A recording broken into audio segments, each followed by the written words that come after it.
Dicen que la ciencia nos ha llevado a conquistar la luna, a curar enfermedades, a descubrir lo que creíamos imposible. Pero, ¿qué ocurre cuando la curiosidad humana abre puertas que nunca debieron cruzarse? ¿Qué pasa cuando el afán de conocimiento se convierte en una sombra que no podemos controlar? Hoy te invito a adentrarte en el lado más oscuro del método científico.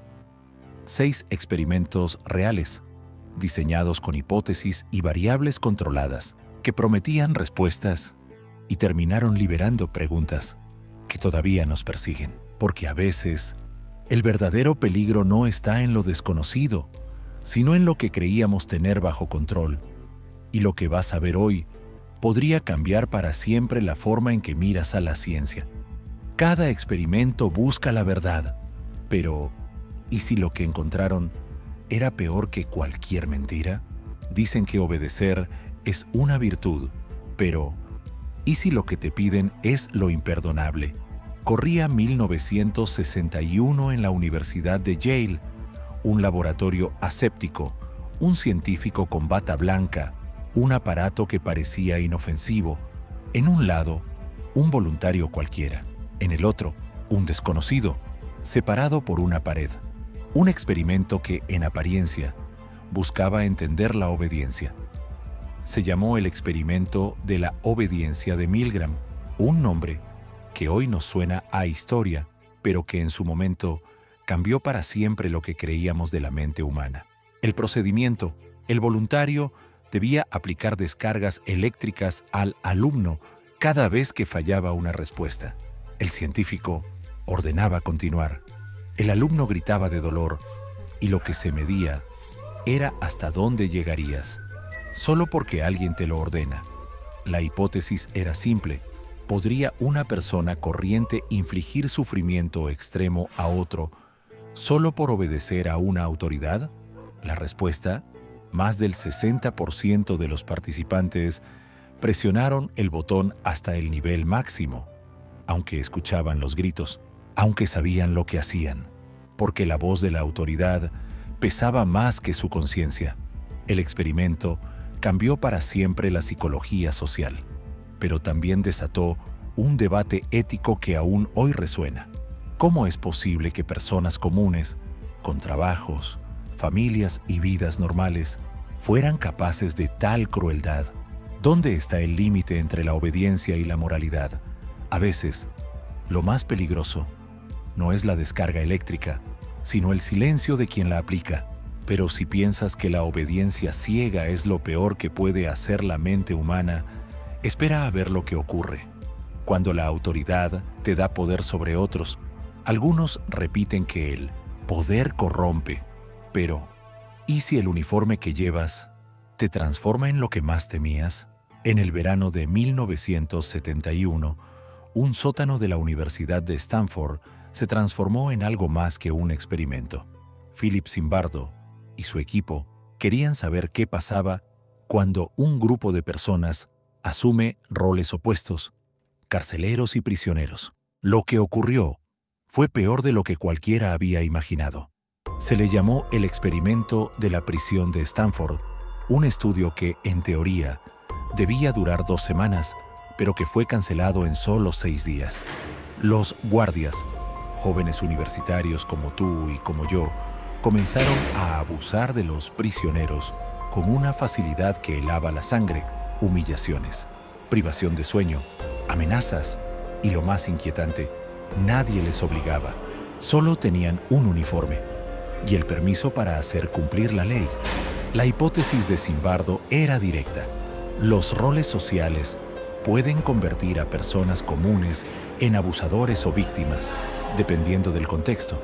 Y lo que descubrieron fue que la máscara del poder se adhiere a la piel con una rapidez alarmante.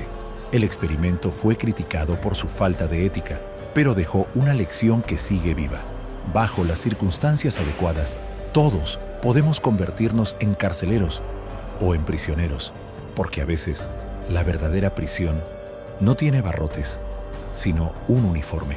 Pero si crees que solo los humanos podemos perder el control, espera a descubrir cómo la ciencia también puede retorcer las leyes de la naturaleza.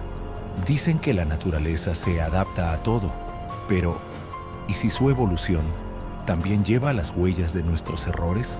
En la Inglaterra de los años 50, el aire estaba tan cargado de hollín que hasta los árboles parecían vestidos de luto. En ese paisaje, un insecto se convirtió en protagonista: la polilla moteada. Un científico, Kettlewell, quiso probar cómo la contaminación podía cambiar la evolución de una especie. Así nació el experimento de la polilla moteada, un estudio que liberó polillas claras y oscuras en bosques contaminados y limpios. El resultado: en los troncos ennegrecidos, las polillas oscuras sobrevivían. Las claras se convertían en presas fáciles para las aves. Un experimento que parecía confirmar la teoría de Darwin: la naturaleza selecciona a los que mejor se camuflan. La hipótesis era tan clara como inquietante. La contaminación industrial podía alterar la selección natural, pero pronto aparecieron las críticas. ¿Había manipulado Kettlewell los resultados?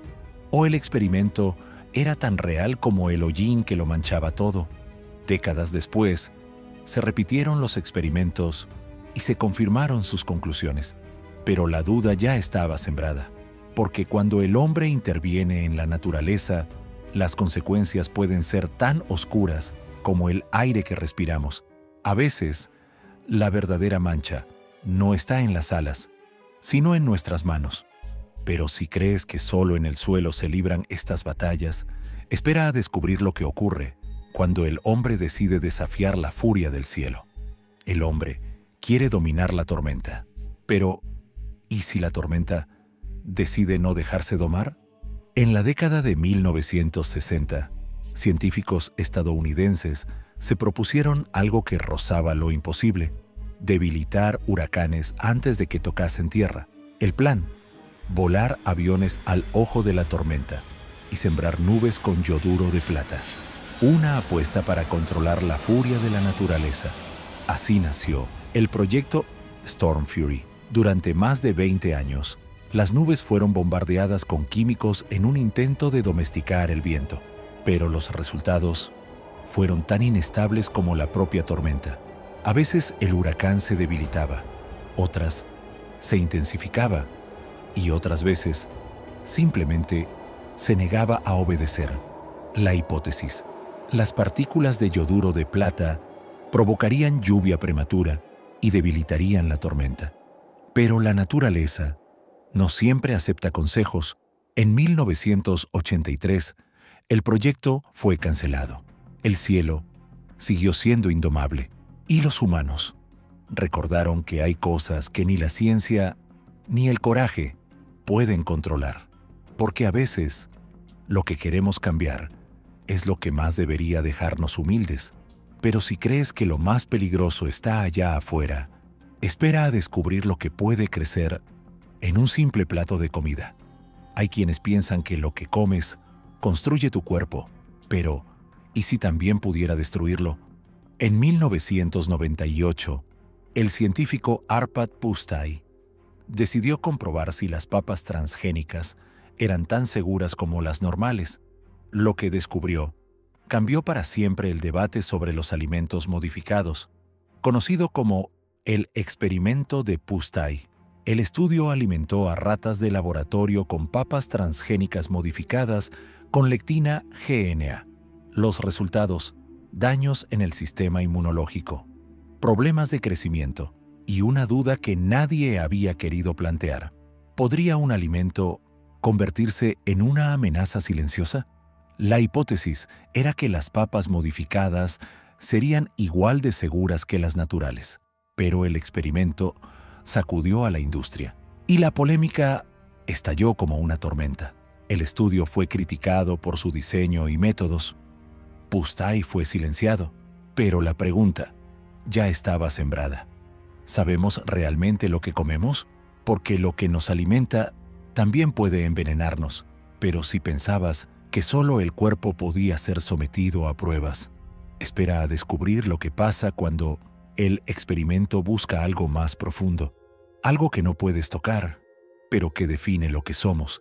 Dicen que el amor lo cura todo, pero ¿y si lo que nos hace humanos pudiera diseccionarse en un laboratorio? En los años 50, la psicología aún intentaba entender lo que hoy nos parece tan obvio, que el afecto, el contacto y el consuelo pueden marcar la diferencia entre la vida y el vacío. Pero había quien pensaba que esas palabras no bastaban, que había que demostrarlo, aunque el precio fuera demasiado alto. En la Universidad de Wisconsin, un psicólogo llamado Harry Harlow decidió ir más allá de la teoría, y lo que construyó fue más que un experimento. Fue un espejo de lo que somos y de lo que podemos llegar a ser. Se le conoce como el experimento de Harlow, pero algunos lo llaman de otra forma, el lugar donde la ciencia tocó el alma y no supo qué hacer con lo que encontró. Con crías de monos rhesus, Harlow construyó dos figuras maternas, una de alambre y otra cubierta de felpa. Una ofrecía alimento, la otra solo calor, y entonces dejó que las crías eligieran. Lo que vio dejó una cicatriz en la historia de la ciencia, una elección tan básica que parecía tan obvia, pero que escondía una verdad que no todos querían aceptar. Los pequeños monos no buscaron alimento, no buscaron lógica, buscaron consuelo. Se aferraron a la figura de felpa, aunque no les diera comida, porque lo que más necesitamos, a veces, no es lo que nos nutre, sino lo que nos abraza. Pero el experimento no terminó ahí. Los monos que crecieron privados de contacto real se convirtieron en seres rotos, apatía, silencio, soledad y un miedo que ningún alimento podía curar. Dicen que Harlow quería demostrar la importancia del afecto, pero lo que demostró fue que, a veces, lo que más nos define no cabe en un tubo de ensayo. ¿Dónde termina la curiosidad y comienza la crueldad? ¿Hasta dónde debe llegar la ciencia para entender lo que nos hace humanos? Porque a veces, lo que llamamos experimento es solo un espejo de lo que no queremos ver. 6 experimentos. 6 puertas abiertas que dejaron huellas que aún no hemos borrado. Dicen que la ciencia nos da respuestas, pero a veces, las preguntas que deja atrás pesan más que cualquier certeza, porque lo más inquietante no es lo que aprendimos de estos experimentos, sino lo que todavía no entendemos. Esto es Hechos X. Sígueme para descubrir más historias que muchos prefieren mantener en silencio.